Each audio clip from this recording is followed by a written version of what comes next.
Hi! ಎಲ್ಲರಿಗೂ ಕಥಾ ಕಣಜ ಸ್ಮಿತಾ ಚಾನಲ್ಗೆ ಆತ್ಮೀಯವಾದ ಸ್ವಾಗತ. ನಾನಿವತ್ತು ಒಲವು ಚಲವು ಕಥೆಯ 12ನೇ ಎಪಿಸೋಡ್ನ ಜೊತೆ ನಿಮ್ಮ ಮುಂದೆ ಬಂದಿದ್ದೇನೆ. ಈ ಕಥೆ ನಿಮಗೆ ಇಷ್ಟವಾಗ್ತಿದ್ದಲ್ಲಿ ಅಥವಾ ನೀವಿನ್ನು ಹೊಸದಾಗಿ ನಮ್ಮ ಚಾನಲನ್ನು ನೋಡ್ತಾ ಇದ್ದಲ್ಲಿ ತಪ್ಪದ ಚಾನಲ್ನ ಸಬ್ಸ್ಕ್ರೈಬ್ ಮಾಡಿ, ಹಾಗೆ ಕಥೆಯ ಬಗ್ಗೆ ಅನಿಸಿಕೆಗಳನ್ನು ಕಮೆಂಟ್ ಸೆಕ್ಷನಲ್ಲಿ ತಿಳಿಸಿ, ಲೈಕ್ ಶೇರ್ ಕೂಡ ಮಾಡಿ. ಜೊತೆಗೆ ವಿಡಿಯೋನ ಎಲ್ಲೂ ಸ್ಕಿಪ್ ಮಾಡದೆ ಸಂಪೂರ್ಣವಾಗಿ ನೋಡಿ. ನೆಕ್ಸ್ಟ್ ಎಪಿಸೋಡ್ನ ಮಿಸ್ ಮಾಡ್ಕೋಬೇಡಿ. ಇನ್ನೂ ಈ ಕತೆ ಕೇಳಲಿಕ್ಕೆ ಸ್ಟಾರ್ಟ್ ಮಾಡಿಲ್ಲ ಅಂದರೆ ಈಗಲೇ ಕಥಾ ಕಣಜ ಸ್ಮಿತಾ ಚಾನೆಲ್ಗೆ ಭೇಟಿ ಕೊಟ್ಟು ಅಲ್ಲಿ ನಿಮಗೆ ಇಷ್ಟವಾಗಿರುವಂತಹ ಯಾವುದೇ ಕಥೆಗಳನ್ನು ನೀವು ಓದಬಹುದು. ಕ್ಷಮಿಸಿ, 13ನೇ ಎಪಿಸೋಡ್. ಇತ್ತ ಕಡೆ ಅಣ್ಣನಿಗೆ ಕರೆ ಮಾಡಲು ಮುಂದಾದನು ಧೀರಜ್. ಎಲ್ಲ ವಿಷಯವನ್ನು ಅವನ ಬಳಿ ಹೇಳಿಕೊಂಡು ಜಟಿಲವಾಗಿರುವ ಸಮಸ್ಯೆಯನ್ನು ತುಸುವಾದರೂ ಕಡಿಮೆ ಮಾಡುವ ಇರಾದೆ ಅವನದ್ದು.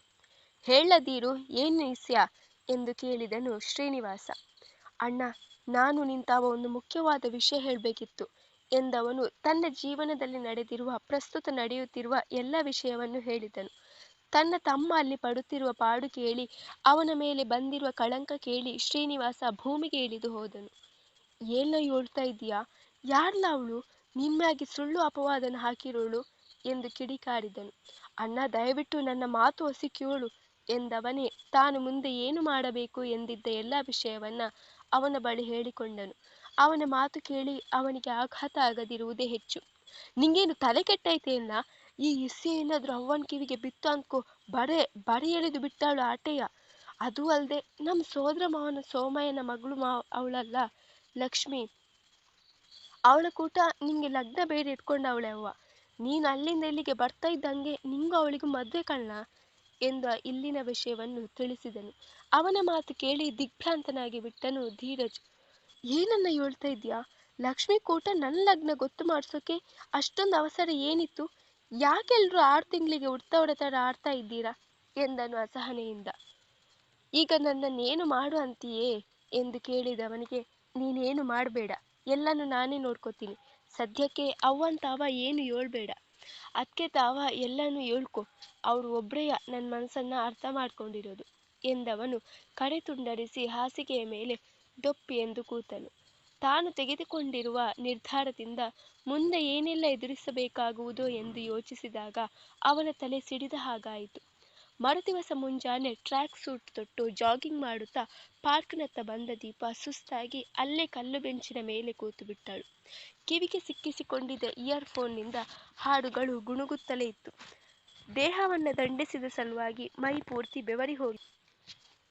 ಏನೇ ಚಂಬದ ಕೋಳಿ, ಕೊಬ್ಬೆಲ್ಲ ಕಡಗ್ಲಿ ಅಂತ ಇಲ್ಲಿ ಬಂದು ಕುಸ್ತಿ ಮಾಡ್ತಾ ಇದ್ದೀಯಾ ಎಂದು ಕಲ್ಲು ಬೆಂಚಿನ ಹಿಂದಿನಿಂದ ಧ್ವನಿ ಬಂದಾಗ ಬೆಸ್ತು ಬಿದ್ದವಳು ಒಮ್ಮೆಲೆ ಹಿಂದಿರುಗಿ ನೋಡಿದಳು.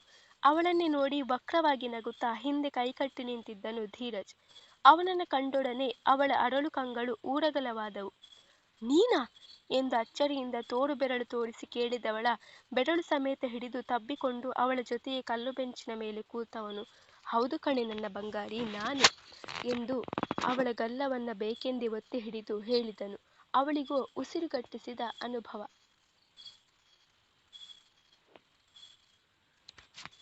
ಯು ಸ್ಕೌಂಡಲ್, ಬಿಡು ನನ್ನನ್ನ ಎಂದು ಅವನನ್ನು ದೂರ ತಳ್ಳಿದಳು. ತಕ್ಷಣ ಅವಳನ್ನ ತನ್ನತ್ತ ಎಳೆದುಕೊಂಡು ಬಿಗಿಯಾಗಿ ಹಿಡಿದುಕೊಂಡವನು, ನಿನ್ನನ್ನು ಹಿಡ್ಕೊಂಡಿರೋದು ಬಿಡೋದಕ್ಕೆ ಅಲ್ಲ ಚಿನ್ನ, ನೀನು ಕೊನೆತನಕನೂ ನನ್ನ ಜೊತೆ ಇರಬೇಕು, ಇರ್ತೀಯ ಕೂಡ ಎಂದು ಸುರಿ ಅವಳನ್ನು ದೂರ ತಳ್ಳಿ ಅಲ್ಲಿಂದ ಸರಿದು ಹೋದರೆ ಅವನ ಉಡದ ಹಿಡಿತಕ್ಕೆ ಸಿಲುಕಿ ನಲಗಿ ಹೋದ ತನ್ನ ಕೈಯನ್ನ ಸವರುತ್ತಾ ಹುಬ್ಬು ಗಂಟಿಕ್ಕಿ ಅವನು ಹೋದತ್ತಲೇ ನೋಡುತ್ತಾ ನಿಂತು ಬಿಟ್ಟಳು ದೀಪ. ಅಯ್ಯೋ, ಅವಳು ಬಾಯಿಗೆ ಮಣ್ಣಾಕ, ಬಂಗಾರದಂತ ನನ್ನ ಮೈದುನನ ಮ್ಯಾಕೇನೆ ಇಂಥ ಆರೋಪ ಹಾಕವಳಲ್ಲ, ಅವಳೇನು ಹೆಣ್ಣಾ ಅಲ್ಲ ಹೆಮ್ಮಾರಿನ? ಪಾಪ ನಮ್ಮ ಧೀರು ಆ ಪಟ್ನದಾಗೆ ಆ ಎಮ್ಮಾರಿ ಕೈಗೆ ಸಿಕ್ಕು ಅದೇಟು ಕಷ್ಟಪಡ್ತಾವನೋ ಏನು. ಈ ಇಸ್ಸೆಯನ್ನಾಡ ಅತ್ತವ್ವಂಗೆ ಗೊತ್ತಾದ್ರೆ ಆಟೆಯ ಊಡುಕೇರಿ ಒಂದ್ ಮಾಡ್ಬಿಡ್ತಾರೆ ಎಂದು ತನ್ನ ಮೈದುನನ ಮೇಲೆ ಬಂದಿರುವ ಆರೋಪ ಕೇಳಿ ಹಲುಬಿಗೊಂಡಳು ಭಾಗ್ಯ. ಒಸಿ ಮೆತ್ತಾಗಿ ಮಾತಾಡಮ್ಮಿ, ಅವ್ವ ಒಳಕ್ಕ ಅವಳೆ ಎಂದು ಮಡದಿಗೆ ಮೆತ್ತಗೆ ಮಾತಾಡುವಂತೆ ಗದರಿದ ಶ್ರೀನಿವಾಸ ಧೀರಜ್ ತೆಗೆದುಕೊಂಡ ನಿರ್ಧಾರದ ಬಗ್ಗೆಯೂ ಅವಳ ಬಳಿ ಹೇಳಿದನು. ಅವನ ನಿರ್ಧಾರ ಕಂಡು ಬೆಕ್ಕಸ ಬೆರಗಾದಳು ಭಾಗ್ಯ. ಹಂಗನ್ನ ಅವನು, ನೀವು ದಿಟನೆ ಹೇಳ್ತಾ ಇದ್ದೀರಾ? ತಮಾಸೆ ಗಿಮಾಸೆ ಮಾಡ್ತಿಲ್ಲ ತಾನೆ ಎಂದು ನಂಬಿಕೆ ಬಾರದೆ ಮತ್ತೆ ಪ್ರಶ್ನೆ ಮಾಡಿದಳು. ಇಲ್ಲಿ ತಮಾಸೆ ಹೋಗಿ ಅಮಾಸೆ ಆಗೈತೆ, ದಿಟನಿ ಹೇಳ್ತವನಿ ಕಣಮ್ಮಿ ಎಂದನು ಶ್ರೀನಿವಾಸ. ತಲೆಯ ಮೇಲೆ ಕೈ ಹೊತ್ತು ಕೂತವಳು ಬೀದಿಲಿ ಹೋಗೋ ಮಾರಿನ ಬಾಗಿನ ಕೊಟ್ಟು ಮನೆ ಒಳಗಡೆ ತಂದು ಕೂರಿಸ್ತಾವನಲ್ಲ ದ್ಯಾವ್ರೆ, ಇದೆಲ್ಲ ಅದೆಲ್ಲಿ ಹೋಗಿ ಮುಟ್ಟುತ್ತೋ ಎಂದು ನುಡಿದು ಭವಿಷ್ಯದ ಭಯದಿಂದ ನುಡಿದಳು. ಭವಾನಿಯವರ ಬದಲಾದ ನಡೆಯಿಂದ ತಂದೆ ಮಗಳು ಇಬ್ಬರು ದಂಗಾಗಿ ಬಿಟ್ಟಿದ್ದರು. ಮಡದಿ ಮಗಳ ಜೀವನದ ಬಗ್ಗೆ ಎತ್ತಿದ ಪ್ರಶ್ನೆಯನ್ನು ಕೇಳಿದ ಮೇಲೆ ಜಗದೀಶ್ ರವರಿಗೆ ದೀಪಾಳ ಭವಿಷ್ಯದ ಬಗ್ಗೆ ಭಯವಾಗತೊಡಗಿತು. ಸ್ವೀಟಿ, ನೀನ್ಯಾಕೋ ದುಡುಕಿ ತಪ್ಪು ಮಾಡಿಬಿಟ್ಟೆ ಅಂತ ಅನ್ನಿಸ್ತಿದೆ ಎಂದರು ಜಗದೀಶ್ ಚಿಂತಾಕ್ರಾಂತರಾಗಿ. ಯಾಕೆ ಡ್ಯಾಡ್ ಎಂದು ಸಹಜವಾಗಿ ಕೇಳಿದಳು ದೀಪ. ಇಷ್ಟಾದ ಮೇಲೂ ಅವಳ ಮಾತಿನಲ್ಲಿ ಆಗಲಿ ಮುಖದಲ್ಲಿ ಆಗಲಿ ಯಾವುದೇ ವ್ಯತ್ಯಾಸ ಕಾಣಲಿಲ್ಲ ಅವರಿಗೆ. ನನಗೆ ನಿನ್ನ ಮದುವೆ ಬಗ್ಗೆ ತುಂಬ ಭಯ ಆಗ್ತಿದೆ ಮಗಳೇ ಎಂದರು ಕುಗ್ಗಿದ ಧ್ವನಿಯಲ್ಲಿ.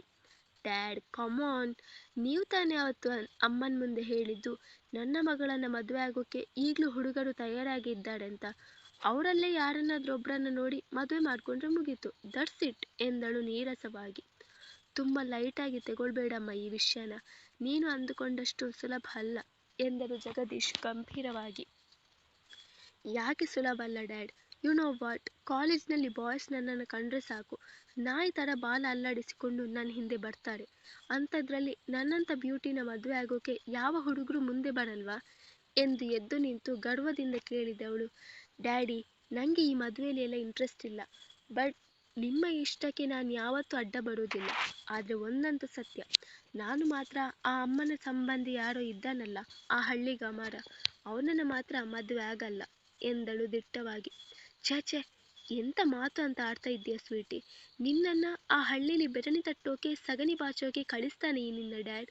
ನೋವೇ, ನಿಮ್ಮಮ್ಮ ಎಷ್ಟೇ ಕೂಗಾಡಿದ್ರು ನಾನು ಆ ಬೆಗ್ಗರ್ ಜೊತೆ ನಿನ್ನ ಮದುವೆ ಮಾಡಲ್ಲ ಎಂದವರು ಅದೇನು ಹೊಳೆದಂತೆ. ನನ್ನ ಫ್ರೆಂಡ್ ಮಗ ಆಸ್ಟ್ರೇಲಿಯಾದಿಂದ ನಿನ್ನೆ ಬಂದಿದ್ದಾನೆ, ಹೆಸರು ವಿಕ್ಕಿ ಅಂತ. ಇನ್ನೇನು ಈ ವೀಕ್ನಲ್ಲಿ ಮತ್ತೆ ಆಸ್ಟ್ರೇಲಿಯಾಕ್ಕೆ ಹೋಗ್ತಾನೆ. ತುಂಬ ಒಳ್ಳೆ ಮನೆತನ, ಕೋಟ್ಯಾಧಿಪತಿ. ಅವನಪ್ಪನ ಜೊತೆ ಇವತ್ತೇ ನಾನು ಮಾತಾಡ್ತೀನಿ. ನಾಳೆನೇ ಹುಡುಗನ ಕಡೆಯವರನ್ನ ಮನೆಗೆ ಕರೆಸಿ ನಿನ್ನ ಮದುವೆನ ಆ ಹುಡುಗನ ಜೊತೆ ಮಾಡಿಸಿ ಆಸ್ಟ್ರೇಲಿಯಾಕ್ಕೆ ಕಳಿಸಿಬಿಡ್ತೀನಿ. ಆಮೇಲೆ ನೀನು ಇಂಡಿಯಾಗೆ ಬರಲೇಬೇಡ, ಆರಾಮಾಗಿ ಅಲ್ಲೇ ಇರು ಎಂದರು ಜಗದೀಶ್. ಅವರ ಮಾತು ಕೇಳಿ ಅವಳ ಮುಖದಲ್ಲೂ ವಿಜಯಿನಗೆ ಮೂಡಿತ್ತು. Okay dad, I love you ಎಂದವಳು ಅವರನ್ನು ಬಿಗಿದಪ್ಪಿಕೊಂಡಳು ದೀಪ. ಮರುದಿವಸ ಜಗದೀಶ್ ರವರು ಹೇಳಿದಂತೆ ಆಸ್ಟ್ರೇಲಿಯಾದ ಹುಡುಗನನ್ನ ಹಾಗೂ ಮನೆಯವರನ್ನ ಮನೆಗೆ ಕರೆಸಿದ್ದರು. ಅವನಿಗೆ ದೀಪ ಬಹಳ ಹಿಡಿಸಿಬಿಟ್ಟಿದ್ದಳು. ದೀಪಾಳಿಗೂ ಅಷ್ಟೇ. ಮದುವೆ ಎರಡೂ ಕಡೆಯಿಂದ ಹಸಿರು ಚಿಹ್ನೆ ಸಿಗುತ್ತಿದ್ದ ಹಾಗೆ ಮದುವೆ ಮಾತುಕತೆಯನ್ನ ಮುಂದುವರೆಸಿದ್ದರು ಜಗದೀಶ್. ಆದರೆ ಭವಾನಿಯವರು ಮಾತ್ರ ಏನು ಮಾತನಾಡದೆ ತಮ್ಮ ಪಾಡಿಗೆ ತಾವಿದ್ದರು. ಈ ಮದುವೆ ನಡೆಯುವುದಿಲ್ಲ ಎಂಬುವುದು ಅವರಿಗೆ ತಿಳಿದೇ ಇದೆಯಲ್ಲವೇ? ವೆಲ್ ಮಿಸ್ಟರ್ ಶ್ರೀಧರ್, ಹುಡುಗ ಹುಡುಗಿ ಇಬ್ಬರು ಈ ಮದುವೆಗೆ ಒಪ್ಕೊಂಡಿದ್ದಾರೆ. ನಾವಿನ್ನು ಆದಷ್ಟು ಬೇಗ ಮದುವೆ ತಯಾರಿ ಮಾಡ್ಕೊಳ್ಳೋದು ಒಳ್ಳೆಯದು ಎಂದರು ನಗುತ್ತಾ. ಹೌದು ಜಗದೀಶ್, ಇನ್ನೇನು ಈ ವಾರದಲ್ಲಿ ವಿಕ್ಕಿ ಕೂಡ ಆಸ್ಟ್ರೇಲಿಯಾಕ್ಕೆ ಹೋಗ್ತಾ ಇದ್ದಾನೆ. ಮದುವೆನ ಮುಗಿಸಿಯೇ ಕಳಿಸೋಣ ಎಂದು ತಾನು ಪ್ರತಿಯಾಗಿ ನಕ್ಕರು. ಅಷ್ಟರಲ್ಲಿ ಅದೆಂಗಾಯ್ತದೆ ಅಂಕಲ್ಲು ಎಂಬ ಕಂಚಿನ ಕಂಠ ಅವರೆಲ್ಲರನ್ನೂ ಬಾಗಿಲತ್ತ ನೋಡುವಂತೆ ಮಾಡಿತ್ತು. ಎರಡೂ ಕೈಗಳನ್ನು ಬಾಗಿಲ ಮೇಲೆ ಇಟ್ಟು ನಗುತ್ತಾ ನಿಂತಿದ್ದನು ಧೀರಜ್. ಅವನನ್ನ ಕಂಡೊಡನೆ ದೀಪ ಹಾಗೂ ಜಗದೀಶ್ ರವರು ಪೀಕಲಾಟಕ್ಕೆ ಸಿಕ್ಕಿ ಹಾಕಿಕೊಂಡು ಬಿಟ್ಟರು.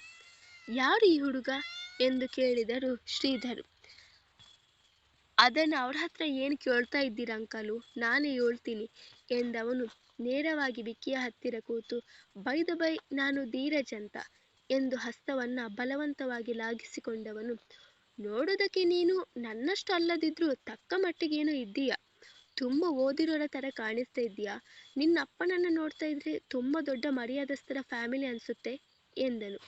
ಅವನ ಮಾತು ಏನೆಂದು ಅರ್ಥವಾಗದೆ ಗಲಿಬಿಲಿಗೊಂಡು ಜಗದೀಶ್ ರವರ ಮುಖ ನೋಡಿದರು ಶ್ರೀಧರ್. ಆದರೆ ಅವರ ಮುಖ ಈಗಾಗಲೇ ಇಂಗು ತಿಂದ ಮಂಗನಂತೆ ಆಗಿದೆಯಲ್ಲ. ಅಲ್ಲ, ನಿನ್ಗೆ ಯಾಕೆ ಬಂತು ಇಂಥದ್ದು ಗತಿ ಅಂತ? ಮರ್ಯಾದಸ್ಥರ ಕುಟುಂಬದವರಿಗೆ ಮಾನ ಮರ್ಯಾದಿನ ಹರಾಜು ಹಾಕಿರೋ ಮನೆತನದ ಸಂಬಂಧ ಬೆಳೆಸೋ ಕರ್ಮ ಯಾಕೆ ಬಂತು ಅಂತೀನಿ ಎಂದು ಕೇಳಿದನು. ಅವನ ಮಾತು ಕೇಳಿ ಹುಡುಗನ ತಂದೆ ಇಬ್ಬರು ಮುಖ ನೋಡಿಕೊಂಡು, ಏನ್ ಮಾತಾಡ್ತಿದ್ದೀರಾ ಮಿಸ್ಟರ್ ಎಂದು ಕೋಪದಿಂದ ಕೇಳಿದರು ಶ್ರೀಧರ್. ಅಯ್ಯೋ, ಇವನೊಬ್ಬ ಹುಚ್ಚ, ತಲೆಗೆಟ್ಟ ಮಗ, ಇವನ ಮಾತೆಲ್ಲ ಕೇಳಬೇಡಿ ಎಂದು ಮಾತು ಮಾಡಿಸಿದ ಜಗದೀಶ್. ಏಳೋ ಮೇಲೆ, ಹೋಗಾಚೆ ಎಂದು ಅವನ ಕೊರಳಪಟ್ಟಿಗೆ ಕೈ ಹಾಕಿದರು. ಆದರೆ ಮಿಸುಕಾಡಲಿಲ್ಲ ಅವನು. ಒಂದು ನಿಮಿಷ ಇರಿ ಅಂಕಲ್, ಅವರೇನು ಹೇಳ್ತಾ ಇದ್ದಾರೆ, ಹೇಳೋದಕ್ಕೆ ಬಿಡಿ ಎಂದನು ವಿಕ್ಕಿ. ನೋಡಿ, ನೀವು ತುಂಬ ದೊಡ್ಡ ಮನೆತನದವರು. ನಿಮಗೆ ಅನ್ಯಾಯ ಆಗಬಾರ್ದು ಅನ್ನೋ ಕಾರಣಕ್ಕೆ ನಾನು ಇಲ್ಲಿಗೆ ಬಂದಿದ್ದೀನಿ. ಇಲ್ಲಿ ನಿಮ್ಮ ಮುಂದೆ ನಿಂತಿದ್ದಾಳಲ್ಲ ಈ ಹುಡುಗಿ, ಇವಳಿಗೆ ಕ್ಯಾರೆಕ್ಟರ್ ಅನ್ನೋದೇ ಇಲ್ಲ. ಈಗಾಗಲೇ ಇವಳ ವಿಷಯ ಊರೂರು ಹಬ್ಬಿದೆ. ಅಂದರೆ ಇವಳ ಮೇಲೆ ರೇಪ್ ಅಟೆಂಪ್ಟ್ ಆಗಿದೆ ಎಂದವನು.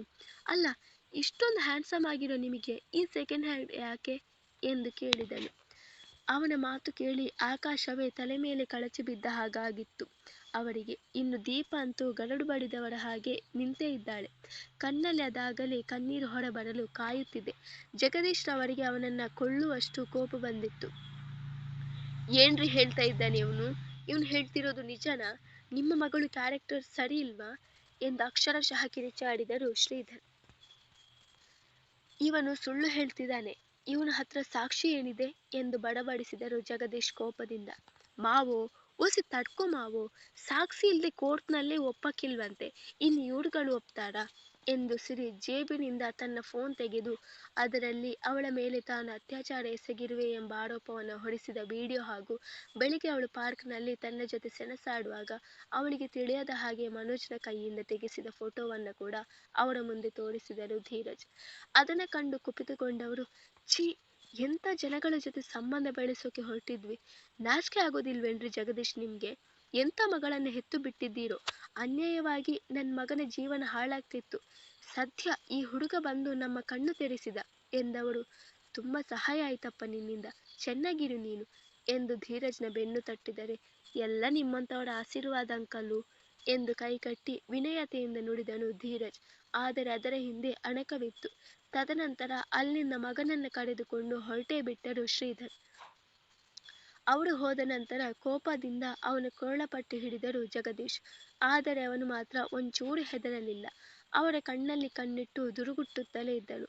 ಆದರೆ ದೀಪ ಮಾತ್ರ ಅಕ್ಷರಶಃ ನೊಂದು ಹೋದಳು. ಆಘಾತದಿಂದಲೂ ಅವನ ಮೇಲಿನ ಕೋಪದಿಂದಲೂ ಕುಸಿದು ಸೋಫಾದ ಮೇಲೆ ಕೂತಳು. ಅವಳ ಕಣ್ಣಿನಲ್ಲಿ ಜಮೆಯಾಗಿದ್ದ ಕಣ್ಣೀರು ಹೊರಧುಮುಕಿದವು. ಯು ಬ್ಲಡಿ ಈಡಿಯಟ್, ಯಾಕೋ ಈ ತರಹ ಮಾಡ್ತಾ ಇದ್ದೀಯಾ ಎಂದು ಕೋಪದಿಂದ ಕೇಳಿದರೆ ತಕ್ಷಣ ಅವರ ಕೈಯಿಂದ ಬೆಳೆಸಿಕೊಂಡು ಶರ್ಟ್ನ ಕೊಡವಿಕೊಂಡು ಸರಿಪಡಿಸಿದವನು. ಇದೇನು ಮಾವ, ಎಲ್ಲ ತಿಳಿದಿರೋ ನೀವೇ ಹಿಂಗೆ ಹೇಳಿದ್ರೆ ಹೆಂಗೆ? ನೀವು ಅದೇನೋ ಮಾಡ್ತಿರೋ ನಂಗೆ ಗೊತ್ತಿಲ್ಲ. ನನ್ನ ಲಗ್ನ ನಿಮ್ಮ ಮಗಳ ಕೂಟನೇ ಆಗಬೇಕು, ಆಟೆಯ. ಇಷ್ಟು ಹೇಳಿದ ಮ್ಯಾಕೇನು ನೀವು ಅವಳಿಗೆ ಏನಾರ ಬೇರೆ ಹುಡ್ಗನ್ನ ನೋಡಿ ಲಗ್ನ ಮಾಡಿದ್ರಿ ಅಂತ ಇಟ್ಕೊಳ್ಳಿ. ಆಮ್ಯಾಕೆ ಈಗ ಬಂದಿದ್ನಲ್ಲ ಅವನ್ಯಾವನೋ ವಿಕ್ಕಿ, ಆಸ್ಟ್ರೇಲಿಯಾದ ಕುರಿ, ಅವನಿಗೆ ಇಕ್ಕಿ ಮನೆಗೆ ಕಳಿಸಿದಂಗೆನೆ ಬರೋ ಹುಡುಗರನ್ನೆಲ್ಲ ಕಳಿಸ್ಬೇಕಾಯ್ತದೆ ಎಂದು ವಕ್ರವಾಗಿ ನಕ್ಕವನು ಅವಳತ್ತ ತಿರುಗಿ, ಕೇಳಿಸ್ಕೊಂಡೇನೆ ಜಂಬದ ಕೋಳಿ, ನೀನು ಒಪ್ಕೊಂಡ್ರು ಒಪ್ಪದೆ ಹೋದ್ರೂ 2 ದಿನದಲ್ಲಿ ನಮ್ಮಿಬ್ಬರ ಮದುವೆ. ನನಗೆ ನೀನು ಬೇಕೇ ಬೇಕು. ನಿನ್ನನ್ನು ಬಿಟ್ಟು ಬೇರೆ ಯಾವ ಹುಡುಗಿನೂ ನನಗೆ ಬೇಕಾಗಿಲ್ಲ. ಶೀಲ ಅನ್ನೋದು ಹೆಣ್ಣಿಗೆ ಮಾತ್ರ ಇರೋದಲ್ಲ, ಗಂಡಿಗೂ ಇದೆ. ಒಂದು ಗಂಡು ಅತ್ಯಾಚಾರ ಮಾಡಿದರೆ ಬಿಟ್ಬಿಡ್ತೀರಾ ನೀವು? ಅವನ ಹತ್ರನೇ ಆ ಹುಡುಗಿಗೆ ಜೀವನ ಕೊಡಿಸಲ್ವಾ? ಇದು ಕೂಡ ಹಾಗೇನೆ. ಹಾಳಾಗಿರೋ ನನ್ನ ಜೀವನನ ನೀನೇ ಸರಿ ಮಾಡಬೇಕು, ನೀನೇ ನನಗೆ ಬಾಳು ಕೊಡಬೇಕು ಎಂದನು. ಅವನ ಮಾತು ಕೇಳಿ ಅವಕ್ಕಾದರು ತಂದೆ ಮಗಳು ಇಬ್ಬರು. ದೀಪಳಂತೂ ಈ ಬಾರಿ ಸೆಟೆದು ನಿಂತಳು. ಮುಂದುವರಿಯುವುದು. ಇವರಿಬ್ರು ಮದುವೆ ಆದರೆ ದಿನಪೂರ್ತಿ ಎಲ್ಲ ಜಗಳ ಆಡ್ತಾನೆ ಇರ್ತಾರೆ ಅನ್ಸುತ್ತೆ ಅಲ್ವಾ?